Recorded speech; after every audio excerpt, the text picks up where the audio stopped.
Well, good morning, everybody. 10 o'clock. It's a pleasure to have you here today with our program on the Real Estate Team Playbook. Work smarter, profit more, and get your life back. That certainly resonates with me. I know it's going to resonate with you as well. I want to thank our good friends and sponsor for today, our friends at HSBC Bank. It's a pleasure to have them on board with us. A couple of quick housekeeping items, if I may. We've tried to mute sound and video. If you see yourself on the screen, as I know two of you, three of you are right now, would you please mute yourself, mute your video so we do not see you, and we'll try to rectify that at our end as well. There is a chat button at the bottom. If you have questions that you wish to pose to our panelists, just hit that chat button and type the question in there, and we'll try to get an answer going as we're talking. And then the inevitable question I get, are we recording today's program? Yes, we are. This afternoon late, we will send out a Lux stream announcement, which will have a link to the recording, which will be placed on our YouTube channel. So you'll be able to find it there. So why today's program? As we're at the peak of the spring selling season with a clear indication of an industry turnaround, your thoughts, all Realtor thoughts now are turning to the inevitable existential question: how do I break the vicious cycle of boom and bust, particularly in the Bay Area, and establish a permanent game plan that allows me to weather the storms, capitalize on robust times, build net worth, and avoid the transactional nature of a business that promotes cash flow survival above all else? We're delighted to feature a hands-on webinar featuring three very astute industry experts and practitioners, each of whom will bring his or her unique perspective to the topic. Those panelists are Dana Green, the #1 realtor in Lafayette, Moraga, and Orinda regions since 2010. Jonathan Lack, who is the residential real estate consultant and president and COO of the Beverly Hills-based Sully Forster Jones team, one of the country's top luxury real estate teams. And Steve Shull, who's an experienced real estate professional, counselor, and advisor with more than 60,000 hours of practice and author of the best-selling real estate book, The Full Free Agent. Panelists, welcome to the program. Steve, I'm going to start with you, and I want to just put the same question to all three, if I may. How would you describe the state of the industry and the marketplace today? Just give me the headlines, if you would, from the sort of the agent's perspective. Are we flourishing? Are we in the depths of despair? What's it like out there? It's chaotic. So when you look at affordability, interest rates, changes in the National Association of Realtors and these lawsuits going on, low inventory, buyers back in the marketplace, it's chaotic and busy. Jonathan, what are you picking up in both NorCal and SoCal? I would say the same, but I would add that famous Winston Churchill quote: "Never waste the opportunity of a crisis," and there is always opportunities when there's chaos and disruption. Steve, what about on a national level? What are you finding from each of the markets, if there's an aggregate or a center cut? It is a hard year for most agents, and it's varied across the country. However, overall, it's a very difficult year. With interest rates not coming down, it's taking the wind out of the market. There's still markets where there's no inventory, and there's a few markets now where inventory is popping up and nothing is selling. So it is one of those years where you got to put your head down and go to work every day. Just going around the board again, Dana, through the end of the year, let's pick a number on a scale of 1 to 10. Your optimism factor. Where do you see December 31st? Where would you be at that point? How optimistic are you that it's going to be a good year? 10 being great, 1 being lousy. I would look at it as an 8. Because there's opportunity in this marketplace. It's not an easy year, as Steve said, but we have activity. We have we have issues. We have the opportunity to perfect our skills, to punt and pivot and rework ourselves. And I think in that, in much better than a year where there's no transactions and no activity going on. Jonathan, same question, 1 to 10. I would say that the agents that I know are going to have a better year than last year. They're just going to have to earn it, as Steve said, just working their butts off harder this year than probably ever before.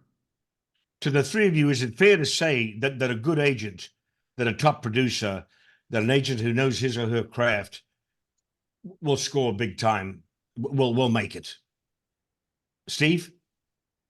Yeah, that's always the case. I think the important thing for everyone to understand is you have no control over the real estate market, none, zero.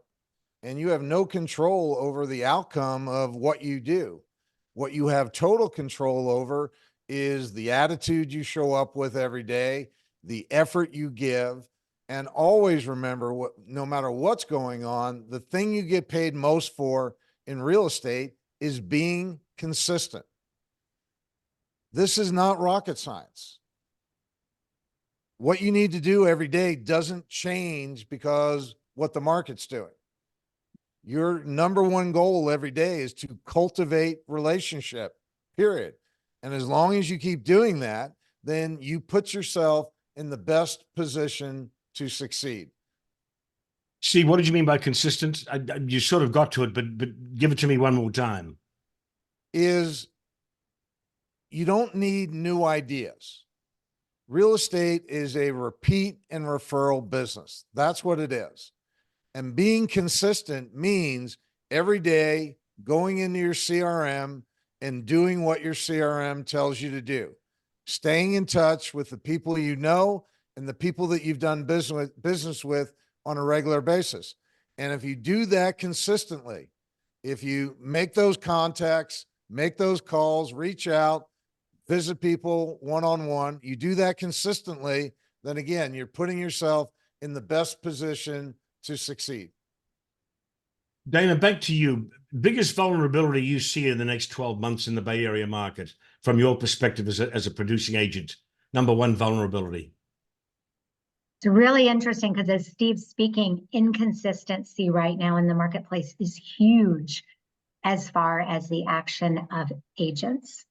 But biggest, how are you seeing inconsistency? oh my gosh, look at commissions. Look at how agents are doing things. They're upside down, they're backwards, they're all over the place. Commissions are changing, their talk track with clients is changing, and they just don't have it down yet. And so it's so important to know who you are, what you offer, how you do things, and to have that process and your words consistent and down. And I'm not seeing that across the board. Same question, Jonathan. What do you see as the greatest vulnerability for what we do? Well, for agents, I think it's the lack of accountability to constantly be learning and trying to be better at providing more value to their clients. And that's to me, in a changing world, not just real estate market, but the world that the real estate market is operating in. We're not operating in a vacuum. If you're not committed to being disciplined, of being better every day at your craft and providing more value to your client every day, not that you're going to achieve it every day, but that you should go to work every day having that as your goal, you are vulnerable to the chaos and to the disruption. To Steve's consistency point, Steve, same question. Biggest vulnerability? I think the biggest vulnerability right now is what's going on with your commissions. This is a major shift. I'm amazed at how many agents have their head in the sand and they're waiting for July as if something magical is going to happen in July. What's ever going to happen is happening right now. And I think in the past, the system that was in place where, you know, commissions were typically somewhere between 5 and 6, in a way rewarded the lesser agents and penalized the better agents. And I think as we go forward, that's going to get reversed. Be very clear, all of you, you can charge whatever fee you want. And for many agents, what's happening right now is an opportunity for an increase, not a decrease. And however, that being said, you have to be able to back up whatever fee you're charging. And so the biggest vulnerability is not understanding your value and not being able to communicate as a confident real estate professional. But to both you and Jonathan, let's take 18 months out, give this time to settle. What will be the commission? What will be the commission protocol 18 months out? How much? How will agents be positioning it? Jonathan, you give me your verdict first. I'm going to defer to Steve on this All one. right, Steve. Okay. Steve. What I see right now as a listing agent, my fee is X. What I coach people on, we wrote a book, The Full Fee Agent, is charging 3.5% on the listing side. You have a choice in terms of what you want to offer to the agent representing the buyer. You can offer a full fee, which in this market, whatever market you're in, 2.5, whatever that number is, you can offer a full fee. You can offer a partial fee, which would be anything less than, let's say it's 2.5%, or you can offer no fee at all. And the point of this is you're taking your fee, putting it to the side, and then if you're going to have a discussion, if someone wants to negotiate the fee, you're negotiating the fee to the buyer. And as a buyer's agent, all of you are going to have to get the buyer agreement signed. You're going to have to learn how to have that dialogue with a buyer. And it's not about articulating your value. It's not about value. It's about trust. And it's about what are your standards going to be when it comes to your commission.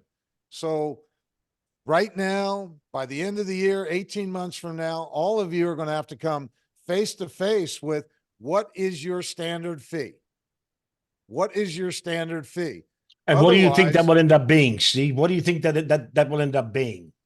Well, I think there's definitely going to be downward pressure on the buy side. I would not be surprised if we move from 2.5 down to 2%.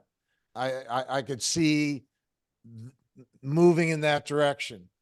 On the listing side, I think the better agents are going to be able to charge 3 and 3.5% on the listing side, and everyone else is going to cave, 2.5 or less. Steve, one more question on this. Who will end up controlling the transaction? Who will be the power broker in the relationship between the agent and the client? Will the client come in and say, "This is what I'm going to pay. This is what my commission fee is going to be," or will the agent be able to control that conversation? The good agents, absolutely. I've been doing this 32 years. The listing agent, this is a business where you want to be a listing agent. I don't think that's ever going to change. And the best listing agents will be able to determine what their fee is and walk away when someone's not willing to pay that fee. Yeah. Do you want to add something to that, Dana? Because we're going to move on in a second. Just say, I think, again, it's all about consistency.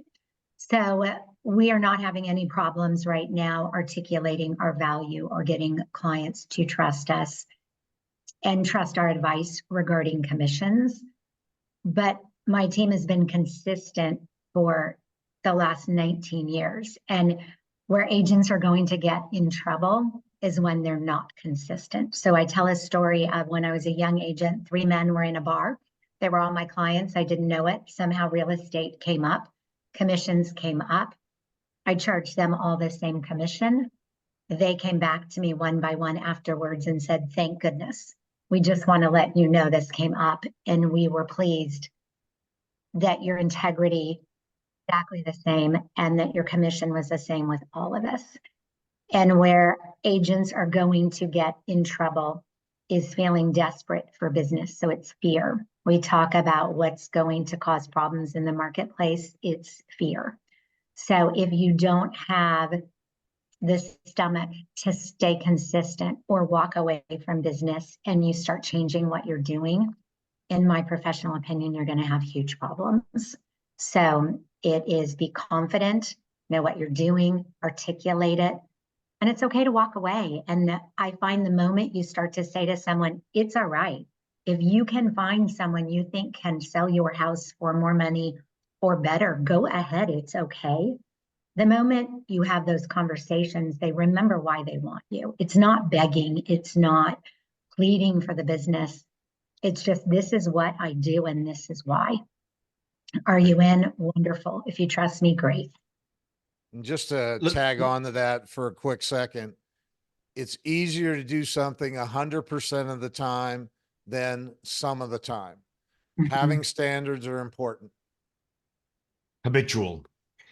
Let's go to the agent for a second and talk about agents generically, and then I do want to we're going to get straight into the book and then the game plan here. But staying with the agent, and this, I know this really, I have brokerage heads who get very mad at me because I asked the question, but I ask it anyway. Will agents, as we currently profile them and know them, survive going into the future? And I said, each of you, the quote that I got from the Susskines, who wrote that excellent book, they're out of England, the future of the professions. And the quote was, in an internet society, we will neither need nor want doctors, teachers, accountants, architects, the clergy, consultants, lawyers, and many others to work as they did in the 20th century. If that's the case, and I'm asking this question now to you, will the agent as we currently profile them today exist? Or will technology take them out? Or will technology take half their job away, leave them with the remaining emotional side of the transaction to deal with the client, but pay less? Jonathan, you look as though you want to answer. Sure.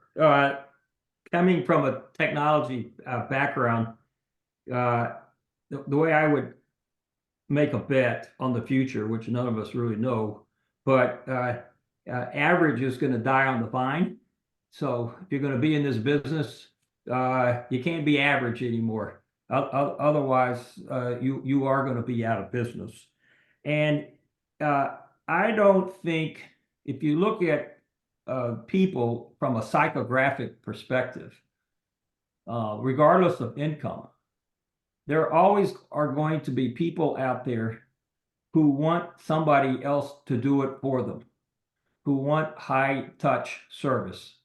No matter what the price point is. I don't see that going away. I was the founder of one of the first virtual internet banks in the country.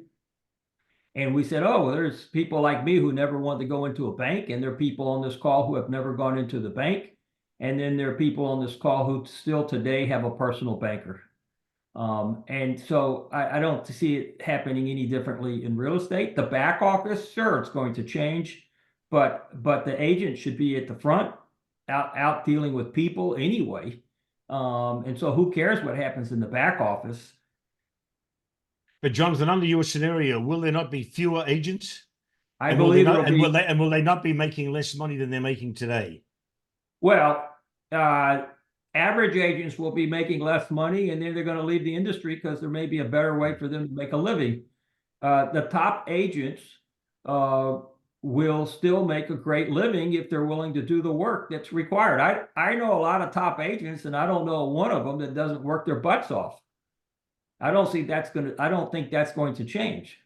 So if you maintain the habit, if you work hard at it, if you maintain the consistency that Steve talked about, survival is a given. Success is a given. Jonathan. And nothing is a given on this planet, but I would take that bet. All right. Dana, same question. I think there's a need, Alf. There's a need for what we do, what we can pull off to obtain highest and best or to exceed someone's expectations is enormous. And in today's busy, hectic world with dual incomes, busy lifestyles, everyone on call, they can't pull off the transaction at the level we can to the best of their ability. It's an enormous process. Just look at the number of documents alone we have, or the disclosure process. Our job is to do this well, keep people out of trouble, guide them, help them. I think we earn our keep all day long. But as Jonathan said, yes, we work our tails off, and there are more and more things that we have to do as the environment gets more competitive to be successful and to stay front of mind, top of mind, and trusted by the general public and our clients. Steve, same question. I start out by saying I'm not smart enough to figure out the future. What I know is I've been doing this 32 years, and the job today is fundamentally the same it was 32 years ago. Yes, technology has changed. You know, there's no book with, you know, the MLS where all the listings were. So technology has changed.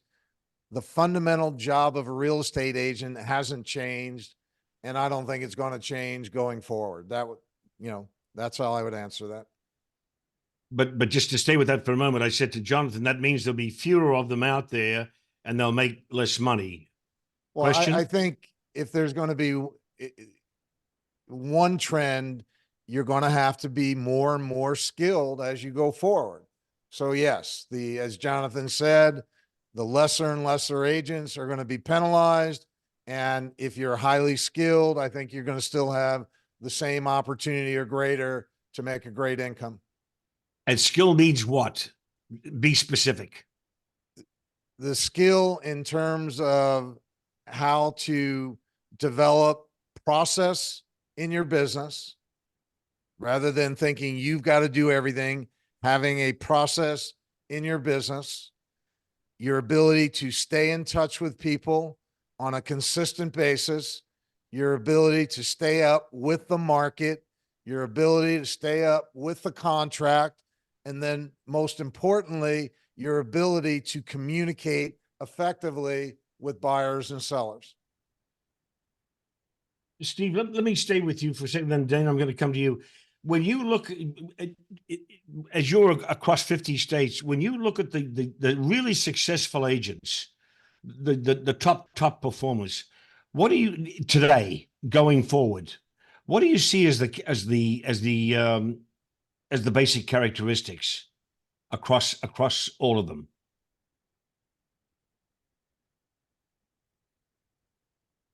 The top performer qualities, one, attitude. They're always looking to learn and grow. They don't feel like they know it all. They're always searching, is there a better way to do this? As both Jonathan and Dana said, you work your tail off. Hard work is a requirement. Now, I do not believe in working 24/7, and working harder is a very limited strategy. It'll only take you so far. So it's this desire to learn and grow at every opportunity. You've got to work really hard. You've got to be smart. You've got to be adaptable. Things change, and you've got to be able to change with whatever is going on in the marketplace. So it's having a flexible mind and not being married to anything. You've got to be a people person. This is a people business. And so those are some of the qualities. Same question, add on to that, Dana, and then I'll come to you, Jonathan, same question. What would you add to that, characteristics of the top producers? I think the top producers I know are lifelong learners. They're always looking to grow, to learn, to stay on top of their game, but willing to pivot, willing to do whatever they have to do to survive, and not only just survive, to excel. And so that's a mindset. That is to wake up every day and wonder, how am I going to do this better? How am I going to service my clients better? How can I be more efficient, more productive? Stay on my game, brand, rebrand. It's a mindset. It is someone who has to have the drive and the dedication to always be better. And that's not easy to find in someone. And then you have to have that integrity and consistency on top of it, as well as Jonathan's, support. Mhm. sorry. You have to have that support too, whether it's support of a team, support of family members, support of friends, clients. It's a little bit of everything. That support is critical to move at the pace that the top producers I know move at. And Jonathan, what would you add?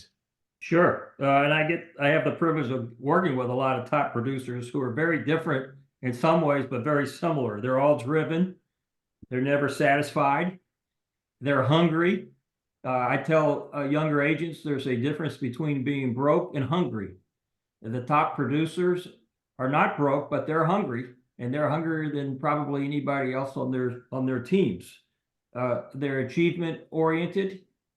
They want to achieve, and they don't need a lot of sleep, or they don't get a lot of sleep. Maybe they need it, but they're not getting it, and they can still function. So that's a pattern that I've seen with these top producers that I've been able to work with.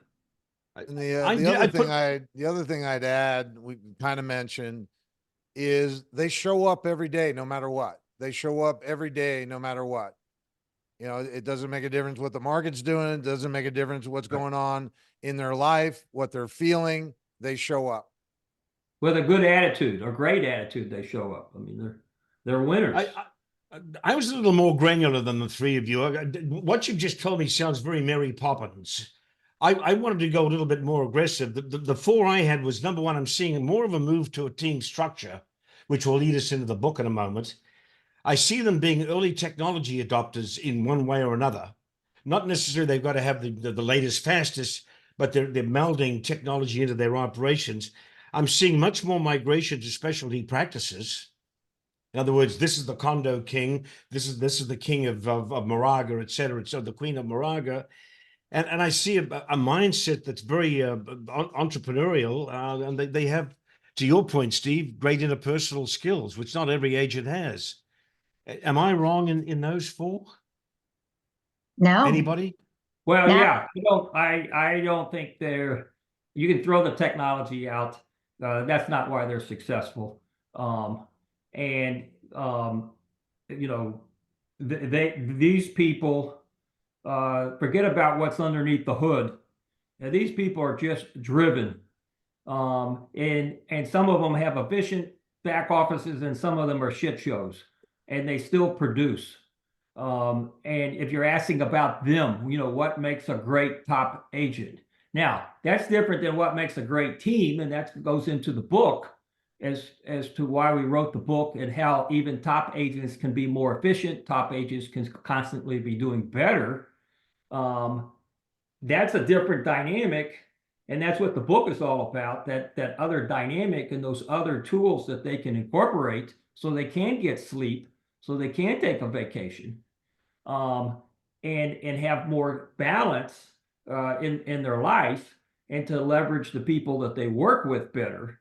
That's the whole essence of the book, and that Dana and Steve and I wrote with the unique perspectives that each of us bring to the table. Mhm. So let's talk about the book. Let's get into the book if we can. I want an opinion from the three of you. Headline: Dana, why did you write it? Why did you co-write it? I think it was an amazing learning experience, but also an opportunity to give back. When I started in this industry almost 20 years ago, there really weren't teams. And so I've been boots on the ground with a team, since being 9 months into the business. And there's so much that I learned that I could save time helping people with, but I honestly do believe teams are the wave of the future. You can't do this as a solo agent at the level you need to work at to be at the top of an industry? Same question, Steve. Why did you co-write? Because having played professional football, having played on a Super Bowl team, having played for the winningest coach in NFL history, I have a unique experience of what team is about. And I don't see any of that in real estate, none of it. And one of the, Jonathan's great quotes, and I believe this 100%, most teams are simply a team in name only. And one of the things that I say all the time when I speak and people laugh, however, I'm not joking. If you want to work harder, if you want to make less, if you want more stress in your life, start a team. It works every time. And, with all this movement towards team, we wanted to write the book because people don't understand what they're signing up for. What they think they're signing up for is not what they're doing. Quick, before I go to Jonathan, what did you learn about the subject matter in terms of the perspectives of your other two co-writers? What was the learning for you? Who do you want to answer that? To Steve. I'm sorry, to Steve. What did I learn about Dana and Jonathan in the process? What did their perspectives bring to you in terms of your learning, Okay, your aha sure. moments about team structure and team formation? Well, my introduction to Jonathan was 5 or more years ago. His life partner was a coaching client of mine, and we got into a conversation, and somehow Jonathan's name came up, and that he had written a book, and the book was, how to turn your business around. And I actually read the book, and I got on the phone with John, and I said, everything you wrote about in this book applies to real estate.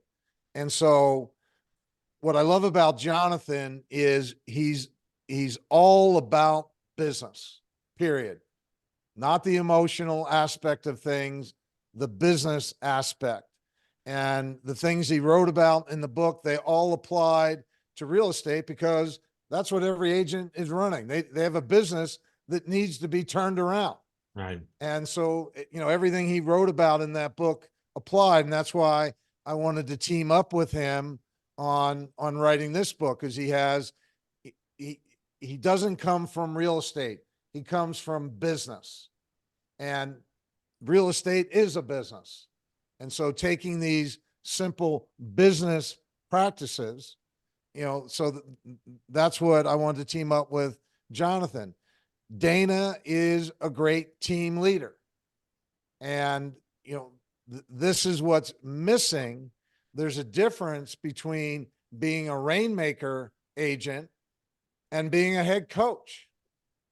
They're both full-time jobs.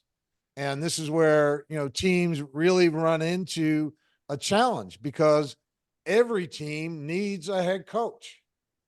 And so I really appreciated Dana's experience, and as, being a team leader of one of the, top teams in the country. Steve, quickly, are most real estate agents not good business people? Yes. I thought so. Jonathan, why did you want to co-write? Well, I was honored to be invited by Steve and Dana to work with them. I'm not trying to age anybody, but they have 50 plus years of real estate experience. So there wasn't much about real estate that I was going to offer. But I've been doing strategic planning for small businesses for the last 30 years. And, I've been in dialogue with Steve almost on 3 or 4 times a week for the last 5 years about everything I'm doing, because some of this stuff in real estate makes absolutely no sense to me. And as I documented things and presented them back to him, And then to Dana, we incorporated some of these aspects into the book of saying, wait a minute, at the end of the day, everybody's running a business. And so I brought that perspective of, well, I don't care how long it's been done. It makes absolutely no sense. And until somebody can convince me that it does make sense, I'm going to go with sound business Right. fundamentals every day until something changes. Why is the notion of formation, team formation, the hot kid on the block right now? What's going on? Well, Why is it in vogue, Jonathan? I think in part for you have two bookends with this. You have a team leader that says, wow, I want to get more leverage and I want to make more money. Oh, I need other people, one for leverage and two to go sell and make more money. So that's what drives, I think, a lot of team leaders. And then you have a lot of agents who are out there on their own or professional staff people who say, I can't survive out there on my own. It's too competitive. I don't have all these skills, but I'm a team player and I want to be part of a team and play a position or a key role on the team. And so it's on paper, that's what the match is all about, is people's mutual needs or desires. One for the team leader who wants to have better leverage and make more money, and an agent out there, or even a young person who wants to be an agent but needs to work and be on a salary because they wouldn't make it as an agent. Does team formation make sense in this day and age? Is it the right thing at the right time? Steve? Well, I want to go back to ask your last question again. I love that question. Why is it in vogue? Is that what you asked? Yeah, it's the hot kid on the block right now. Right. Everybody wants to own a team, form a team, or be in a team. All right. So here's my answer to that. One, a lot of agents think it's going to be a magic pill somehow. Two, they think it's a way to make more money. And three, they're just copycatting what they see other people do. Again, a big reason why we wrote the book is for people to understand, what is a team? What is it really? How does it function? And why team? You have to ask yourself, why team? Because listing and selling property is not building a team. They're two completely different things. Right. And so a big part of writing the book was, you better know what you're signing up for, because if you don't know what you're signing up for, it's going to fail. And it's going to be a big waste of your time and effort. All right. The other question you just asked? The other question I just asked was, I forget. What did I ask? I forget. All right. Well, Steve, I just want to add one comment to that, because when we were working on the book, we actually said that we thought we would be doing a service to a reader that decided after reading the book that they did not want to start a team. And that would have been, we would take pride in that if it wasn't appropriate for that person, versus someone who says, no, I read this and I'm willing to do this. But Alpha, it's not for everybody. And if the book convinces anybody not to do it, then we did part of our job. We're going to come to that in a second. I want to stay with the two consultants first, Dana. No offense, because I want to get into some consulting speak here. Steve, start with you. When you're sitting down with a client and the subject is team formation, I want to be a team, right? What are the common elements in which you focus when you're going through the sort of the psychiatrist routine of getting inside their head to find out why they're doing this and whether it's going to work for them? What are you looking for? Same question to you, Jonathan, will come as well. If you're going to run a team, then your primary motivation has to be empowering the people around you. It's no longer about what you're doing and what you're producing. It's empowering the people around you. And you got to figure out, is that something you really want to do? Because, Dana will tell you, she loves it when her team members are getting Zillow reviews, or her team members are getting flowers, or her team members are getting something from a very satisfied client. You've got to take pleasure in the people around you having success. But And that's a byproduct. But Steve, that's got to be a byproduct. The initial impetus has to be, I want to make more money. I don't want to be working 23 hours a day. Everyone signs up for a team, as Jonathan said. They think they're going to make more money and do it in less time. They all think that. And again, as Jonathan just shared in the book, we want to discourage as many people as possible from starting a team. You've got to have a real level of commitment, and you have to have an understanding of what you're signing up for. It's not about listing and selling more property. Every decision you make becomes multidimensional, and you have to think through so many different things in so many different ways. And so in sitting down with someone, I really want to find out, are they really game for what they're about to enter into? Same question, Jonathan. What would you add on to that? Well, as a consultant, what are you looking for? Yeah, I think there's a point of clarification when we say team in the context of the book versus a more generic term. In the book, I think we mean that any of these agents on the call today are going to go have multiple additional agents as part of their brand. And Right. those multiple agents are going to go sell and bring in business. I would argue, and I think Dana and Steve would agree with this because I wrote a subsequent book that dealt with it, is that any agent on this call, even if you think you are a sole agent, you are still managing a team of people. You are managing your blue collar and white collar vendors. You are managing strategic partners, other agents that you collaborate with. You are managing staff, salaried staff to support you.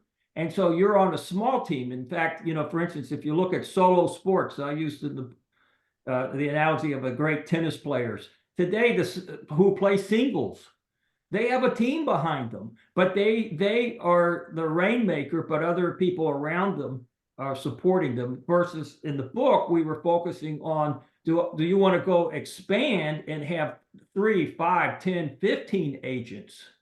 And that's a different question. So I would, point of clarification with whomever I'm meeting with, which one are you talking about? And the pros and cons for these different kind of choices that agents have. Dana, the characteristics of a team that works. And by the way, I want to take the notion of it's a multi-person team. You've got people buying, people selling, people transacting, people doing the traditional team as I see it. What are the common characteristics of a successful team? You have to have the same core values and beliefs.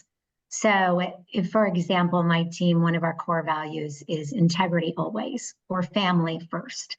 You have to have core values that you understand that allow you to all row the boat together, because you have to be rowing the boat together, and that's one. Understand each other. So core values, core principles, you have to operate similarly. You have to clearly defined roles. You have to have process. You have to know who is doing what. You have to have common goals. You have to have respect. You have to know what your business, what your brand stands for, and what your brand voice is. Is this a hierarchy or is this a committee? It can't be a hierarchy, is what I've learned. Why not?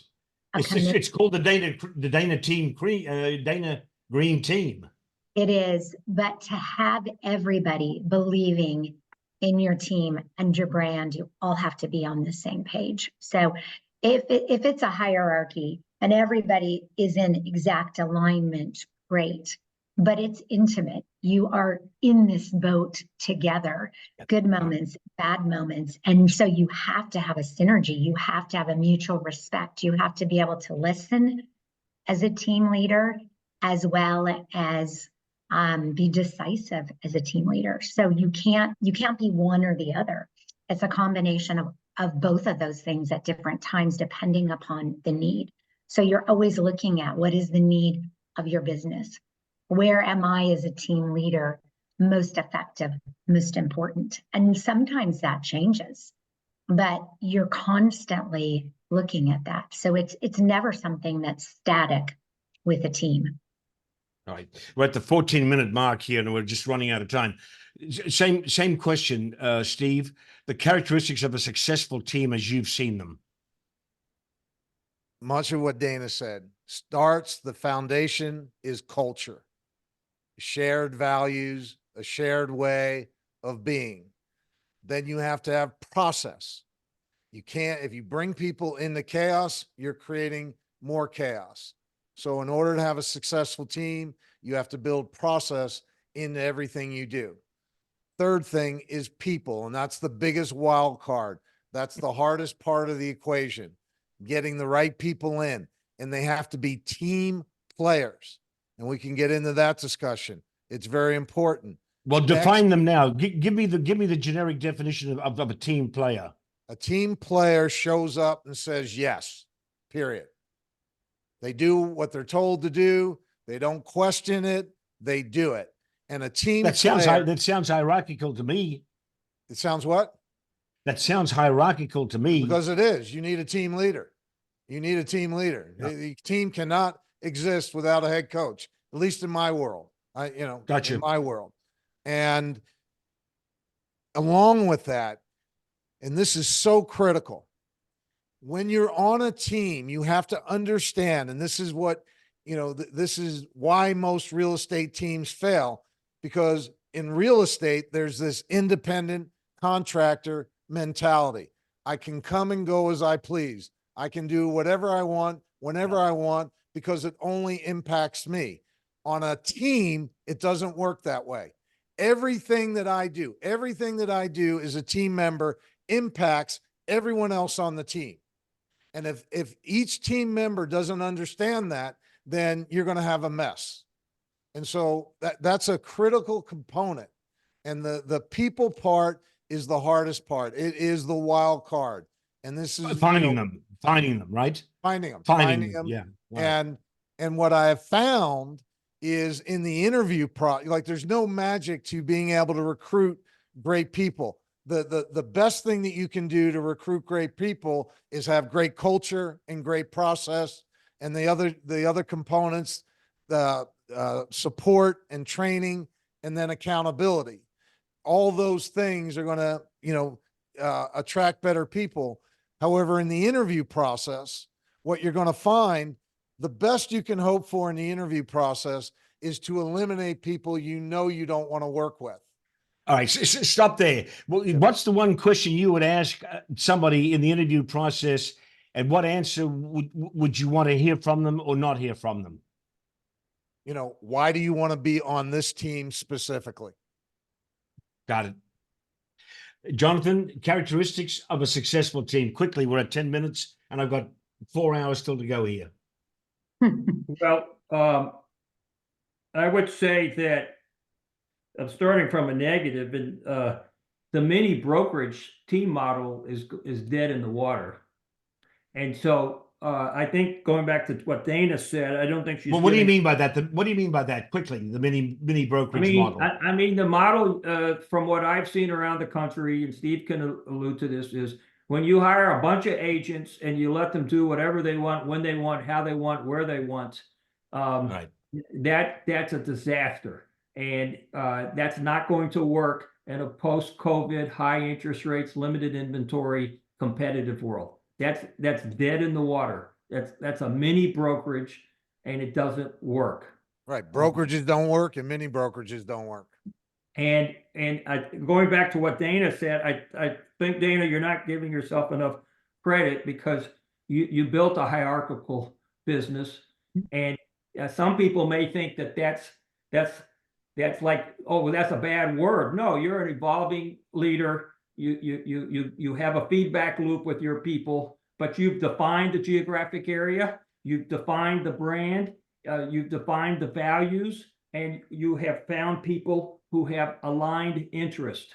And that's the most important thing anybody can do when they're pulling people on a team is, do you know what your plan is? Do you know what your interests are? Because you're looking for people whose interests are aligned. Right. And I got it. And that's the ingredient for a successful team, or at least a core ingredient. Steve, when a team fails, it fails why? Because everyone's not in the same boat, rowing in the same direction in the same Yeah. way. Everyone's just off doing their own thing. And the purpose of team is synergy. And if everyone's just off doing their own thing, there's complete lack of synergy, and it just simply doesn't work. When does it not make sense to advise an agent to develop a team structure? Jonathan, when do you talk to them for half an hour or an hour, and then you say, listen, guys, this is not for you? I talked to an agent 2 weeks ago, was on a webinar with Steve, and the agent called me and said, well, or asked on the call, should I start a team? And I had a one-on-one session with that person. And it's like, you are talking about retiring. You want to work 5 or 10 more years. This is not the time for you to be doing something you've never done before. This is the time for you to be leveraging what you've already done and maximize the value you provide. You don't start a team in your 60s if you're thinking about retirement. That's the best way to guarantee that you're going to have to work another 20 years because you're going to lose all your money. You just don't do that. Same question, Dana. When do you not advise somebody to be a team, form a team? I think unless you can align your interests and your goals with someone else, you should not be on a team. And the hardest thing, Alf, on a team is at any given point, you could have this perfect team, and then people's goals and needs and desires change, and they're no longer perfect for that team. So it's like an NFL draft. You have different players that come and go, and you have got to get your team in a place where substitution can happen and you can grow and change to align with those team players. So it's really interesting. Teams are never, ever stagnant. And just when you think it's perfect, someone's needs or life changes. So it's really not for the faint of heart, because it's going to evolve no matter what you think. The hardest thing in the formation of a team is what? The hardest hurdle to overcome is staying aligned, staying in a position where you can reap the rewards of all your hard work. You have that perfect Super Bowl team and you lose a player. So how do you align and get back to a perfect place? So every time there's a change or process changes, you realign. And it's a constant. It's not an if or when, it just is what a team is. Steve, you're talking to somebody across the desk and you arrive at the conclusion the team is not right for them. How do you know? Same question I asked the other two. When they start the conversation off with, I want to start a team because I want to make more money, then I know that's probably not for them. And how do you know when it is right for them? What's the code? What are the code words that you know automatically that it is right for them? When I sense that they're ready to move beyond listing and selling property, when now they've got, as part of their personal growth, they want to take a next step and move beyond just listing and selling property. Then let's have that conversation and see whether this might be a good fit or not. Dana, you can't mention your own brokerage because you are a great team. Is there anybody else out there in the marketplace, one of your competitors, could be anywhere in the country, where you've sat back and said, that's a great team structure, I'd like to emulate that? Absolutely. There are wonderful teams across the country. What you learn as a top team leader is that But name one. you could look, I think Carrie Condi's team in Marin is wonderful. There are teams on the East Coast that I like, but there's no two teams the same, Alf. So everybody does it a little differently because there's no roadmap. So on this book, we were trying, one of the goals was to give people a roadmap, give them guidelines as to what they could do to best structure a team.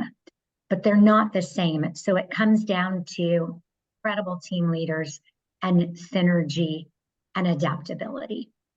It also, the team has to be about high touch, high service. And how do you do that? And that's really the goal. The team leaders that I adore, we're trying for that. It wasn't about money or just a day off. It was, how do I service my clients to the best of my ability? How can I be the most educated team leader out there? And so those are the people that have really made it in this business, but not without a lot of evolution or change. Same question, Jonathan. Anybody out there who you use as an exemplar of great teaming? Well, I'm biased because I work with one that Dana mentioned, and Carrie Condi, who's in Marin. What she had two advantages, I think. She transformed from a me to a we concept. Big challenge for agents. One of the biggest reasons why teams don't work is because the team leader is still thinking me. I'm the top agent versus we, the team and the brand. And Carrie was able to do that. It was a mindset. It wasn't an operational thing. The operations just followed the mindset. The second thing, that advantage is that she had, before she got into real estate, was in another industry. And so when people come from other industries, they have an advantage because they think like business, and that's all a team is a business. If you've only grown up in real estate, you have a bigger challenge because the industry does not teach you how to be a team member in a business. It's not wired that way. It's a very agent-centric industry. That's a solopreneur mentality. It's not a team mentality. But other industries, no matter what the industry is, are going to prepare team leaders better if they come from other businesses. All right. Same question, Steve. Name me a name and why. You're going to think I'm a grumpy old man. Are there some That's team leaders out there that have potential? Yes. Is anyone tapping into what team really can be in real estate? No. Okay. Steve, I never do this. I'm going to do this one time only in my lifetime. Why should they buy the book? To really understand what team is, so they can make a decision of whether, this is a path they want to go down or not. We're at the top of the hour. I want to thank the three of you. You were right. We could have gone for 4 more hours, but life's unfair that way. I want to thank the three of you for taking time and joining us today. It's really been a great session. A reminder to everybody out there, yes, there will be a recording. Yes, we'll send you the link this afternoon. Please don't send me 15 emails saying you can't find it. It's in your spam folder. So look for a Lux stream this afternoon. And quickly, I want to remind everybody, this is the first time on the 30th of May, we'll be doing a program on 3D printing of homes. And we have the world leader now in construction of 3D printed homes. So that program will be taking place on the 30th of May. Look out for the announcement coming. Steve, thank you. Jonathan, thank you. Dana, always thank you. It's been a pleasure. And with that, let's go make some money. Thank Thank you. you Let's very go form a much. team. Um,